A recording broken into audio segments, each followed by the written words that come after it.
Gunina. And Kosteniuk and Gunina, these are people who have played each other over many years, been teammates on the Russian national team, although now Alexandra Kosteniuk plays under the Swiss Federation. And Gunay Mamadzada on board too. She's in the tie for first, and she's playing Zhu Zhiner. So the clocks are started. We see Gunina responding to knight f3, and we're going to get a quiet start to this game. It's going to be potentially a King's Indian attack. Yeah, this is some kind of a surprise because I recall Alexandra being a very dangerous 1e4 player. Maybe because she plays Valentina and they know each other so well, she prefers to play a solid strategical game instead of her tricky openings. It's a solid start to this one, and we actually just saw Kosteniuk take this pawn on d5, and black takes e takes d5. So instead of keeping the structure symmetrical, and the knight has committed itself to d7, if you take with a c pawn, you want to get a knight on c6. But I like this pawn chain for black. It's aiming in the direction of the king side, so that's where black should focus her pieces. Yeah, normally white is going after black's light squared bishop with some h3, knight h4 ideas. But black has not yet committed the knight to f6, so black is very flexible. I wonder how white wants to justify her stuff. Okay, knight goes to f6, so white can after all go against the light squared bishop. And sometimes you can, knight h4, I was going to say play that before pawn to h3, and that's what Kosteniuk chooses. It's given a question mark in this position. And look at black's play. Very solid. You're not doing anything spectacular, but all of your pieces are in natural squares. Meanwhile, there's a queen on d3, not necessarily the best square for it. The knight on h4. I don't like this construction for white. It feels like it's artificial.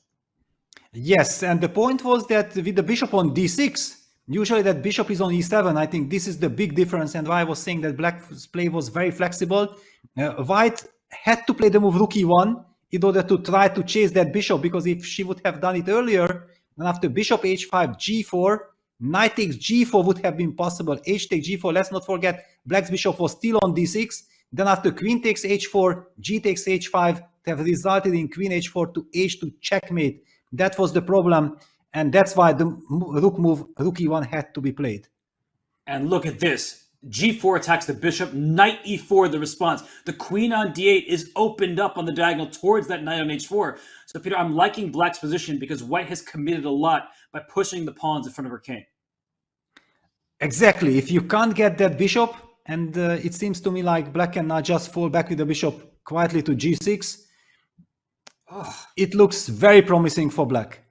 And look at the knight retreating to d6. Perhaps not the most aggressive move, but those dark squares, as you're pointing out on the king side, if you trade on f5, the queen comes to h4, and I think that white should be in serious danger.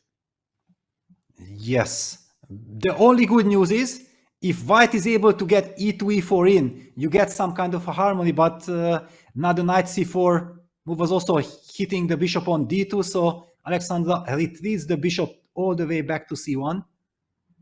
And now if you take on f5, I guess the queen can take back. So we see the queen, it lands on f6. Valentina gently playing all of her moves, but they come with purpose, and you're showing e4 as a possibility. Yeah, the black pawn on d5, it's overloaded, protecting the knight on c4. Exactly, the queen on d3 is not doing perfect, makes perfect sense. You're doing an excellent job hitting the knight on c4. I feel like the worst part of this game, this opening, has passed for Alexandra. Black might be perfectly fine, but now it also makes sense from white's perspective. Suddenly white has a plan, a purpose, some free squares, some room for her pieces, and the queen just parks itself on h4, and that rook on e1 is under attack, and it moves up to e2. But here comes the second knight for black. I still prefer black's position because her king is safer. Yes, exactly. And knight f6 is such a lovely move, especially in a fast time control in a blitz game. Knight h5, knight h4 create problems to your opponents. That's exactly what you need. White needs to burn time. And now b3 weakening something. I'm counting. Is bishop takes c3, queen takes c3, knight d6 eventually possible using the pin?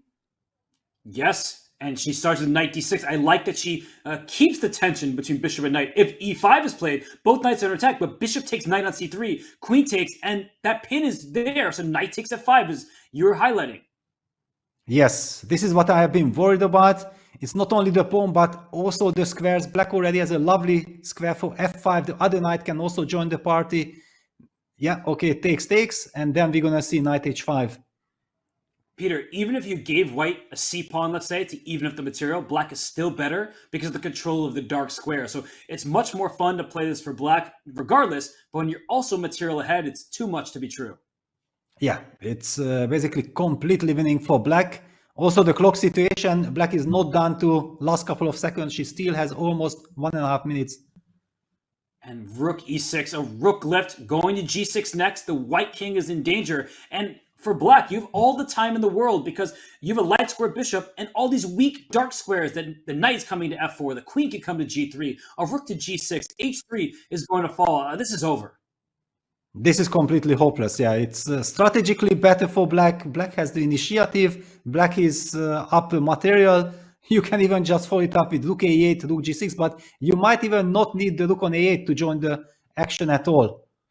And white hardly has a move. You've highlighted it like a Tetris piece, but unfortunately there is no puzzle to solve for white. There's nothing that's going to fix her position. All the squares are weak, and she's also down on the clock by quite a lot. Yeah, she knows that it's completely lost. She will play queen d2, I believe she has played a move. Queen d2, and I think rook f8 was played by Valentina, making sure there are no back rank checkmates. So taking extra precaution by putting her rook next to her king. And it seems that the move was played king h1. That's a very sad move to choose. Knight f4, rook to g6 or h6. How does white survive this? You can't. Rook h6 to You start. can't. Yeah, you can't survive. Rook h6. Okay, just to troll me. I was already highlighting rook g6 so many times. But rook h6 makes perfect sense. Knight f4, going after the h3 pawn, creating checkmating ideas. I have to say, though, knight g3 to f5 was the choice, going after the d4 pawn. I do like white's position a little bit more now than I did before. It's still losing. I'm not going to dismiss that. But at least your pieces are a bit more active, so it gives you some hope. Yeah, you did not get checkmated at once. On the other hand, look at this. Yeah, g6, knight g7, very nicely grouping. Also, black's mysterious looking rook f8 works to perfection. It was a great prophylactic, sensing that there might be action ahead on the f file. And Valentina is an extremely kind person, and she is moving her pieces quite gingerly here, but she's not being nice in this game. She is just controlling everything, up a couple pawns, and now she's been moving her queenside pawns to freeze white's in place. d4 remains a target, a weakness, something that white has to passively defend. Yeah, it's a hopeless position. Okay, 2 pawns in an endgame, plus in this structure, black's knight is just perfect. The weakness on d4, everything is in black's favor. Love that move, though, b4 by Kosteniuk. It's the only move that gives her a chance at some counterplay. And it seems that, wait, I'm looking at the camera. It seems like white is putting pressure on this b7 pawn, and the black king has jumped out into the open, going in the attack. Wow. So, okay, we are waiting for all those moves to appear. Here they come. Yeah. All right. Okay, nothing really changed. Black is just too dominant. The rook on e7 is wonderful, protecting and attacking at the same time. And it's 2 pawns to the good for black, and knight d4 just played by Gunina. She might just checkmate Kosteniuk. With the knight and the rook cutting off the white king's access, there could be a checkmate, even if she doesn't rush her pawns forward. Yeah, she can just choose whatever she wants. The knight on d4 is very powerful. Look at that bishop on b7. Okay, knight's transferred back to g4. And we see a rook trade. I'm looking at the live camera feed. A rook trade was offered and declined. I mean, Kosteniuk still has some chances, because if black fumbles and loses a pawn here, the pawns are going up the board a bit. But if you can't push them anymore, perhaps it gives Kosteniuk a chance.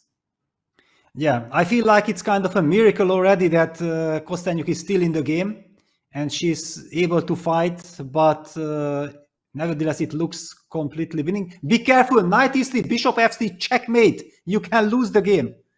And that's why she Unbelievable. dropped her knight back. Great call by you that there are some checkmate ideas because the black king was sandwiched in, squished by its own pieces. And now Kosteniuk's going after the loose G pawn. Black is pushing pawns forward. So if you don't get those pawns to the other side quickly, maybe white has an outside chance with the rook pawn passer. And there has to be a checkmate here. Yeah, also the pawns are marching. So bishop e6 attack the rook on a2, rook h2 played, put it on a dark square, exactly.